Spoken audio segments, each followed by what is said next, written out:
So I'm going to do this a little bit differently. I actually really want to bring in some consciousness right to start off with. So I want to do 5 minutes of meditation before and then at the beginning and 5 minutes at the end. So as we talk about the topic, it is, okay, so in the book, A Course in Miracles, some people, this might be the first thing they're watching. And so the book, I'm going to tell a story, then we'll meditate. So the story is, and it's in the very beginning of the book, about a psychotherapist. And this is why I think is such an interesting section. And so if you look at the in the table of contents, you'll see the preface would be the first thing, and it's how it came, A Course in Miracles, how it came to be, which I'll summarize. And then you'll see the table of contents for the text, which is the first thing in there, which is what Colette will be teaching on most Mondays, every other Monday at least. And that goes through 20 or 31 chapters. We're currently on chapter 5. Is that correct? I believe Healing and Wholeness is the chapter we're on right now. 5. Yes, yep. Wonderful. And then the next part of the book is the workbook. And I have done some classes on the workbook. It is something that you are invited to read lessons each day. They're short, 1-pagers, and they support kind of a guiding principle in a meditation practice. And then after that workbook are the supplements. So there's a manual for teachers, and then there's a clarification of terms, and then there's this section called psychotherapy. And it's the purpose, process, and practice. And so I'm going to be talking about that a little bit. But I want to lead with the background in how I found A Course in Miracles, and then we'll do some meditation before we start reading so that we're tuning into the principles a little deeper. But in 2003, I had gone to, I believe I first found A Course in Miracles through a woman that I befriended at a Hay House conference. So, which was so interesting because Marianne Williamson may not have been at the Hay House conference, but it's totally like the group, so it was, Wayne Dyer was there and Carolyn Mace was there and all these amazing teachers, and Doreen Virtue. I spent a whole day with Doreen Virtue's class. And this woman, I met her and it was just like an instant, like we needed to get to know each other. And this woman had been living in an ashram in California. She was like nomadic in her lifestyle. She just would show up wherever she wanted to show up. So we were in Las Vegas when we met at the Hay House conference, and I said, well, come stay with me for a while. And she's like, okay. So she showed up at my house.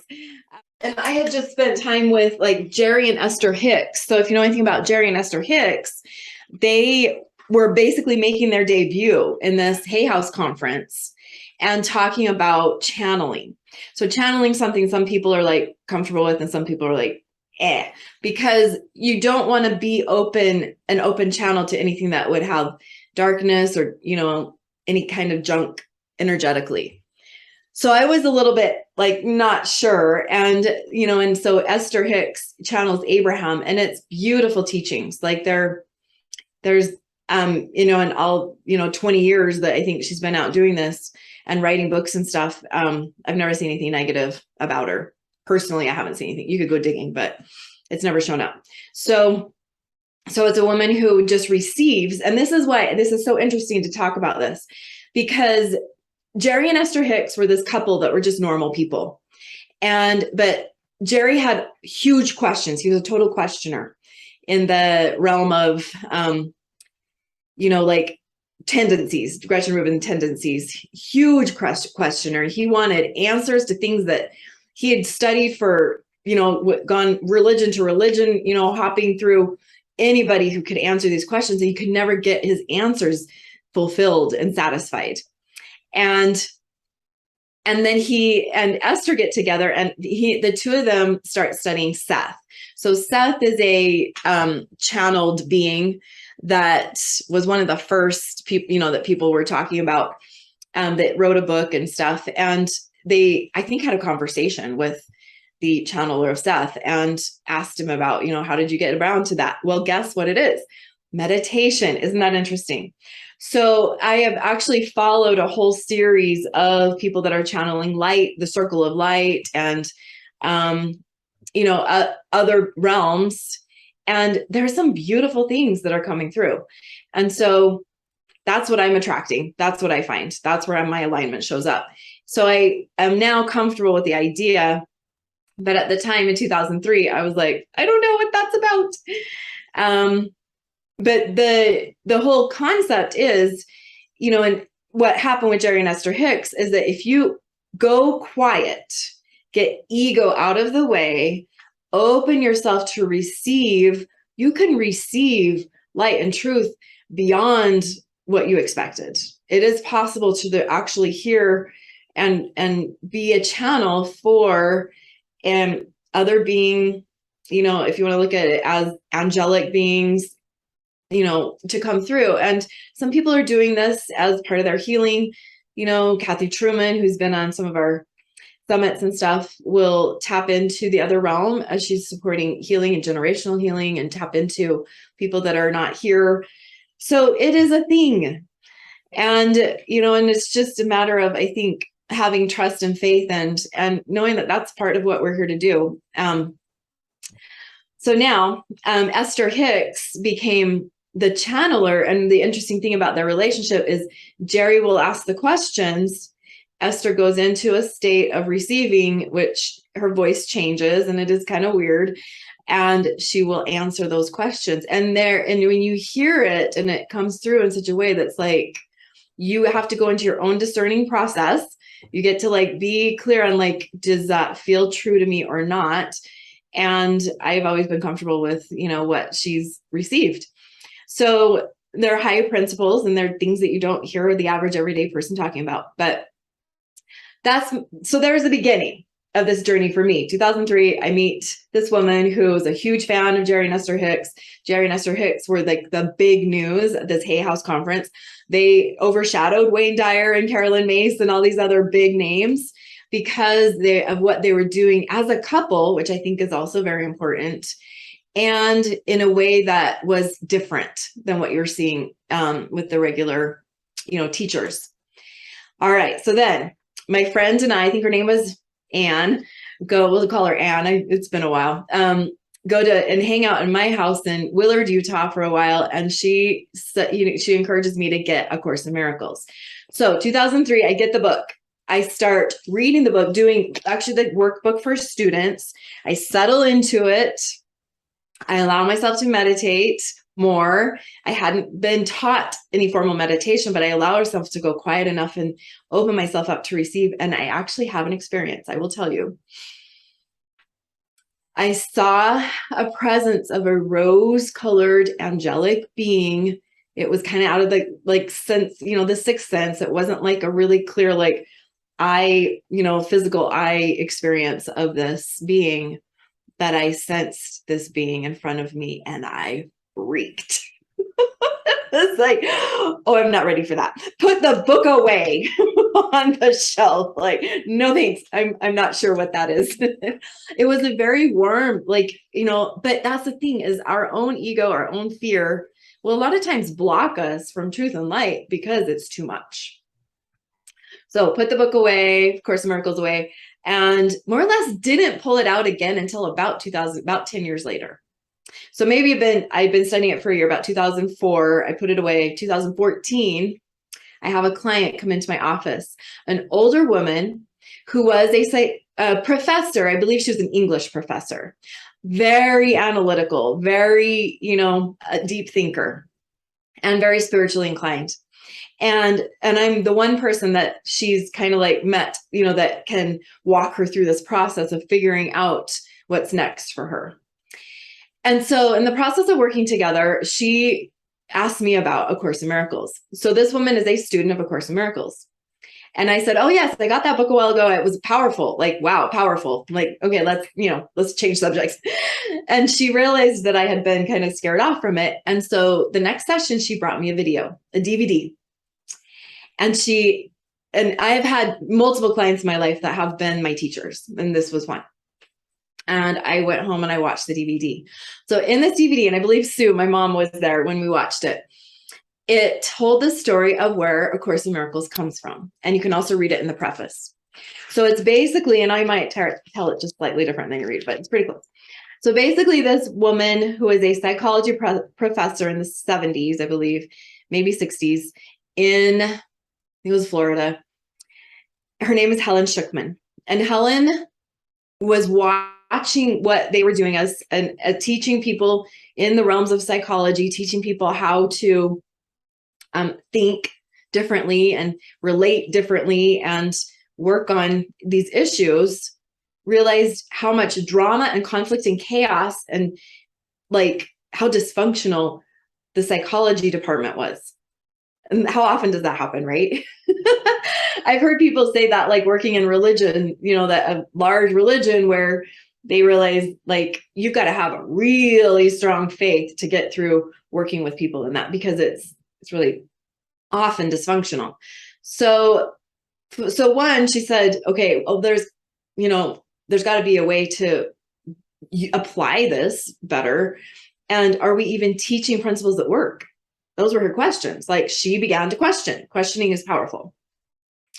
And she then went about talking to her colleague, I believe his name was William Thetford, and and asking these questions to him and him reflecting things back. And together they decided they wanted to find a better solution. Thank you for sharing. Yes, the ACIM.org free gifts for that video and a study guide. Thank you, Sibeli, for sharing that. Okay. So the two of them started to go on this journey of like, let's figure this out. Well, in time, Helen started to have these impressions, and the impressions started to grow into like almost a voice and a sense of like, she thought she was going crazy. And she called up William and said, like, I don't know what this is. Am I going crazy? And yes. And William basically told her, asked her, like, what are you experiencing? And she's like, there's kind of like this voice. And he's saying, what is it saying? And she didn't know. And so he invited her to write. He's like, get out some paper and pencil and figure out what it is trying to say. And the first words she wrote were, "This is A Course in Miracles. Please take note." And she began channeling, downloading this entire book, everything that's here. And the faith that it took her to just keep writing 700 pages, it took her over a year, I believe, and to keep tuning into it and trusting the process. But there's a beautiful scene in the movie, if you watch it, about a dream she has, where basically what this woman was experiencing was an opening of her third eye and her ability to channel this in. And this woman was basically an atheist to begin with. She was not a spiritualist. She was not a spiritual seeker. She was not looking for anything like this. But the two of them together were asking questions, and they started to receive the answers, and the answers came in a way that was beyond anything they would have expected. And that book, she did not put her name on it because she is not the author of that book. The author of this book is Jesus Christ. And when I figured that out, I worked with this woman, that I was counseling, and I watched that movie and I started to pull it back out and read it. And I'm like, oh, but isn't this like blasphemy? I have, these religious leaders that they're supposed to be the utmost and the all in all for religious teachings. And why aren't they talking about this if these are the words of Jesus Christ? And so I set it back. And then it came back again. And it was this process of like, no, that can't be true. And then it comes back. And it is one of those things that when you test something out and you allow it to, in Alma, people who are familiar with the Book of Mormon, it says you plant the seed and you let it grow and you nourish it. So what that would mean is you read it. What that would mean is you apply the principles. What that would mean is you give it room to grow. And it has grown. And it is the one mainstay, I think, of a million at one right now that I feel like is holding the fabric of our community together, is these principles and Colet's beautiful faith and I guess, study and diligence and openness to be part of that and to bring that in when I didn't bring it in. She brought it in, and to know that it belongs here. And it's been over a year now that we've been doing this on a regular basis.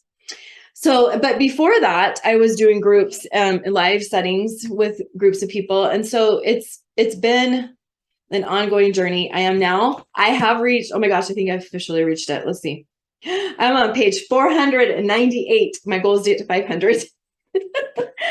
And it's a lot to take in with the text. It's beautiful text.